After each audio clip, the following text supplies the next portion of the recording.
Kembali lagi dengan Botif, Bobby Detektif. Guys, ini lagi rame banget kasus orang dokter yang disomasi sama salah satu brand suplemen protein karena tindakan review-review yang dilakukan sama dokter ini. Sebenarnya somasi seperti ini bukan hal baru ya di Indonesia. Ini mirip banget sama kejadian kasus skincare kemarin-kemarin. Kalau di skincare ada Doktif, di suplemen vitamin ada Dokter Diego dan Mbak Sandri, di minuman kemasan ada Mbak Sally Sugar, dan di suplemen protein ada Canggih Fit dan Dokter Brian ini. Gue sendiri nggak mau berkomentar tentang produk whey protein itu, karena gue nggak pernah pakai produk kayak begituan sih, jadi gue kurang ngerti lah produknya. Gue cuma mau bilang ke kalian, pengusaha di Indonesia itu banyak yang nakal dan anti kritik.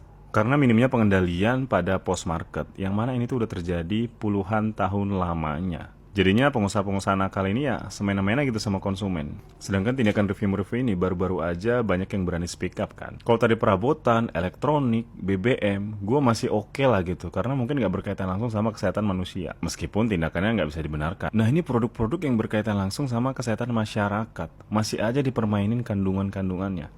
Aduh, sakit sih lo. Gak heran sih industri kesehatan, utamanya rumah sakit di Indonesia itu salah satu industri yang hijau banget. Lu lihat aja betapa cuannya industri rumah sakit di Indonesia. Karena apa? Ya karena semakin kesini apa yang kita konsumsi sehari-hari itu kebanyakan udah nggak bisa dipercaya lagi tuh kandungannya. Akibat banyaknya pengusaha nakal yang udah keenakan berbisnis di negara yang hukumnya kayak orang yang baru putus.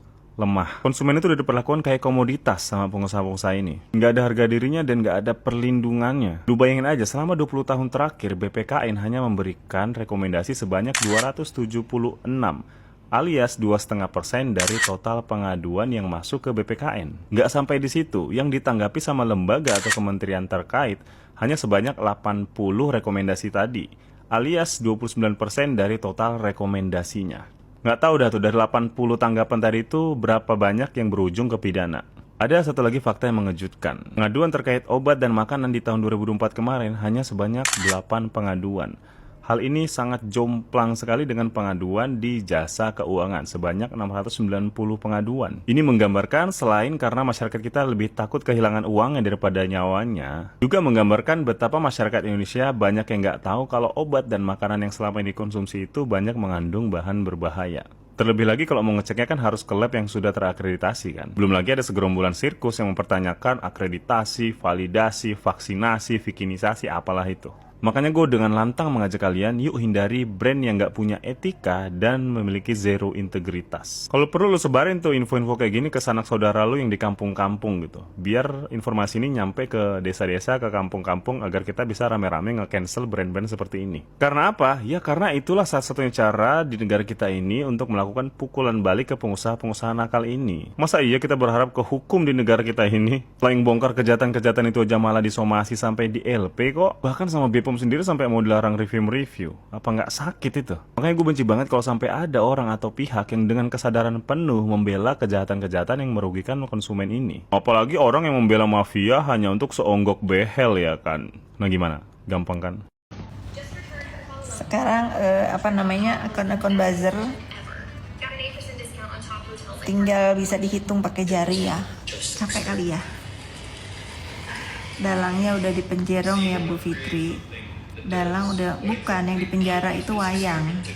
Dalangnya masih merajalela. Makanya nih 1, 2 masih ada buzzer-buzzer gitu.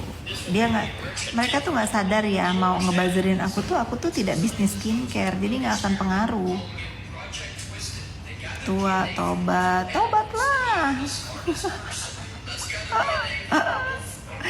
nggak akan bisa itu bikin aku tuh gimana nggak akan bisa. Saya bukan buzzer, alhamdulillah. Rumahnya panjang kali lebar.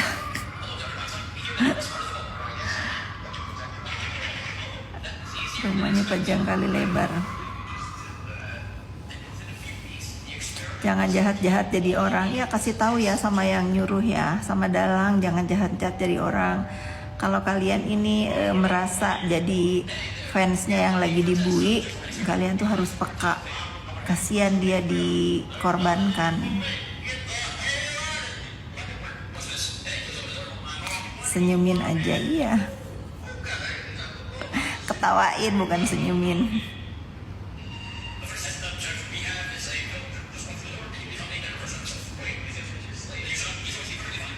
Berapa ART? Nggak banyak kok. Kamu juga nggak kasihan lihat jadi korban kamu. Emang siapa yang jadi korban aku? Siapa yang merasa jadi korban aku?